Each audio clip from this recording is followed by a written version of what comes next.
Good morning and happy full moon day. Today is full moon, January 28th, and yeah, full moon day. So I'm on my third caffeinated beverage of the morning. I was going to try to show you this. I don't know why, but I'm really easily amused. And so I like my coffee cup. I like my cup.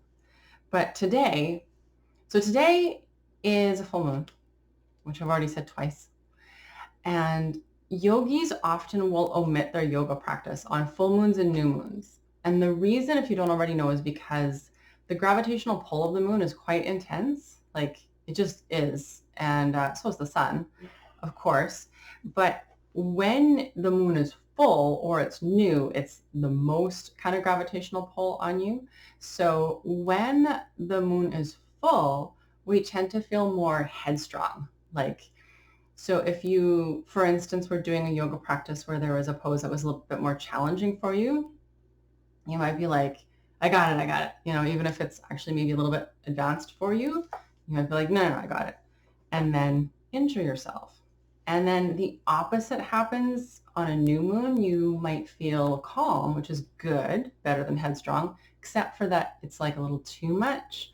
So you might feel almost a little lazy, dare I say, or just kind of meek.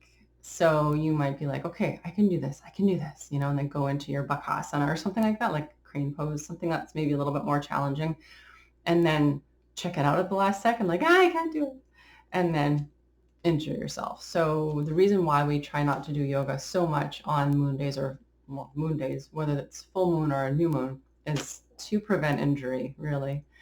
Having said that, I sometimes do yoga on moon days if I feel like it, but it's good to sort of check in and see how you're feeling. So for me, I just avoid any advanced poses, but I'll do still like a little conditioning or a little stretching. But do clock yourself. Like, am I feeling headstrong? Am I feeling a little arrogant? If so, don't do anything that you might feel competitive to do, like anything that's timed, like hold this for 2 minutes or something like that. So I try to underestimate where I think I'm at. So today for me personally, I'm probably just going to do a bit of gentle stretching. If anything, I might do some videos today, actually, because what I did do this morning was researched on my trusty handy dandy little extension of myself here. And I was researching full moon rituals because I actually don't know anything about those. And I thought it might be fun. So I found this one website, which I want to give credit to because I think that's important. Stylecaster.com was where I wound up. And they had like 7 tips for a new moon or 7 things to do or whatever. So the first thing is my favorite thing to do ever because I'm a geek, and it's cleanse mental and physical space.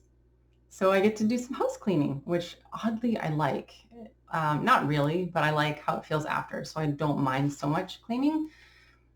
But specifically, I like decluttering because it gets stuff out of my house. If it's not in my house, I don't have to clean it. So again, I'm not really super like I love cleaning.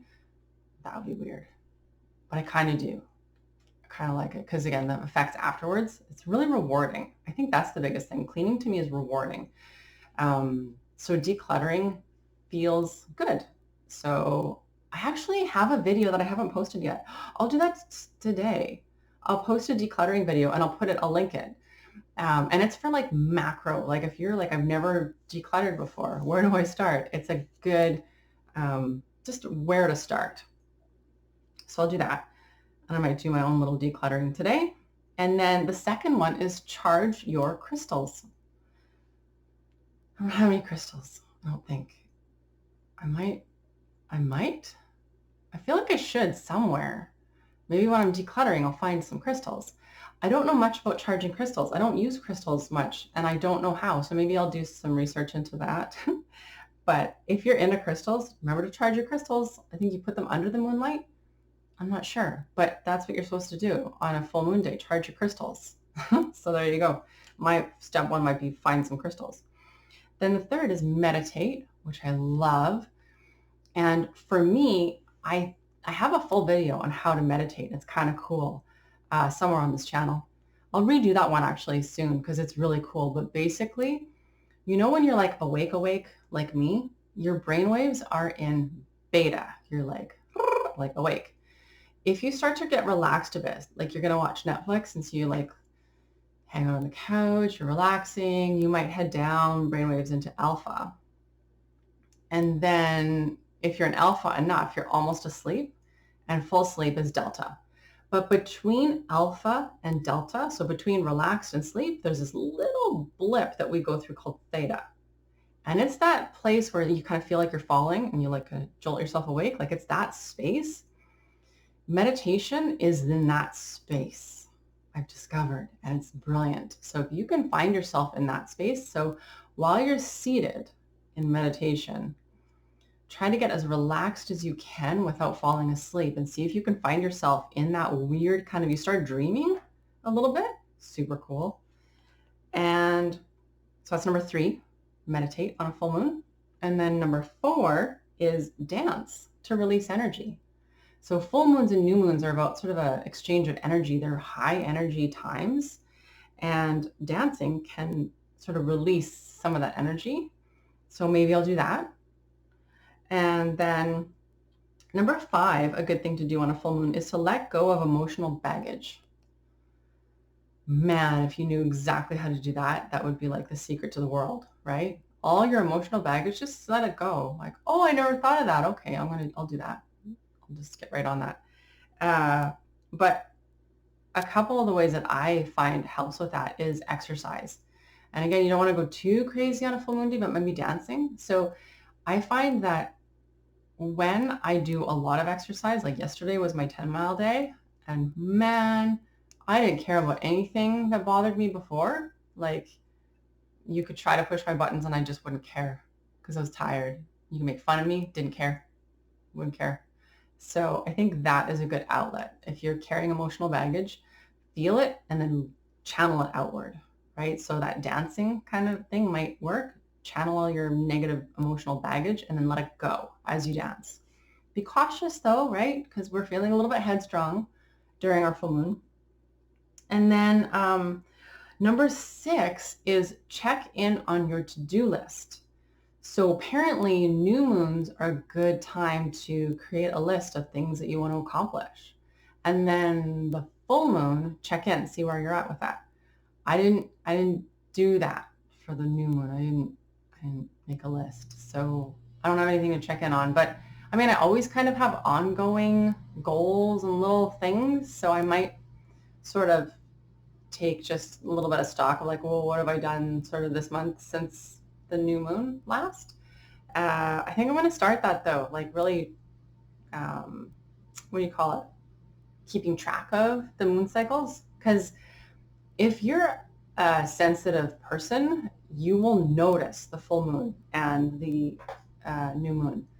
And anyone who says, oh, that's hooey, you'll know that's just not true. Like it's a thing, it's a real thing. And if you're sensitive to it, you know it, and no one can tell you it's not a thing. So I know for sure for me, I don't necessarily feel headstrong or meek on the full moon and new moon respectively. I actually feel reversed. Like for me, full moons, I feel kind of just not sure of myself, but I have a lot of energy. So a lot of energy where I feel not confident is a weird mix. So I tend to sort of lay low, do my own thing.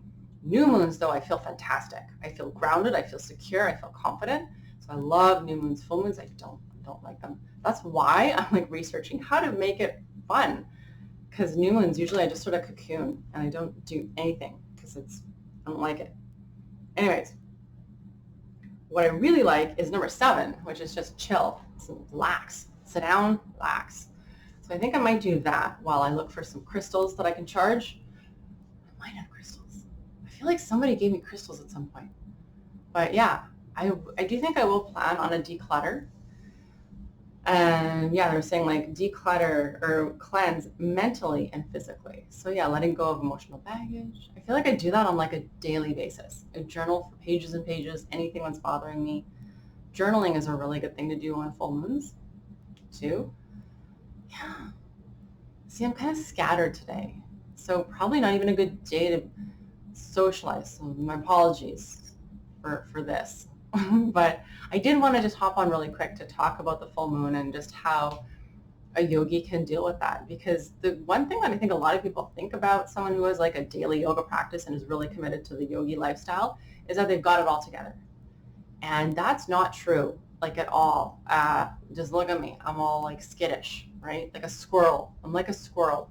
So, we don't have it all together.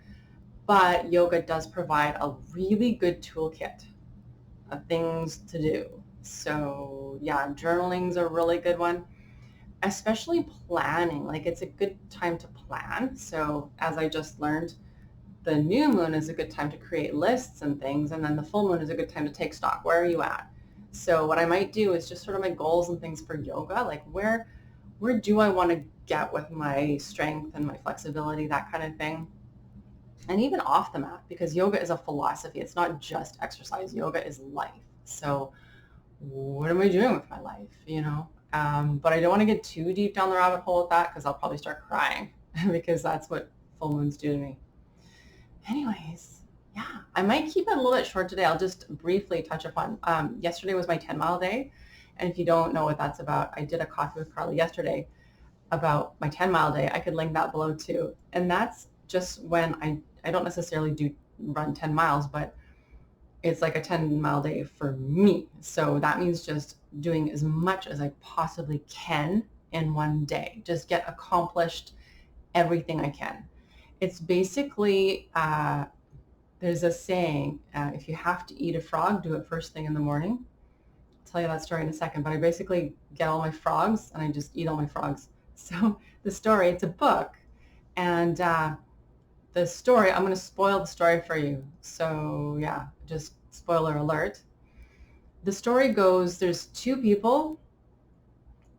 I'm going to probably ruin the story or not say it exactly accurately. I'm just paraphrasing because it's a full book. But two people have to eat a frog at some point during these 24 hours.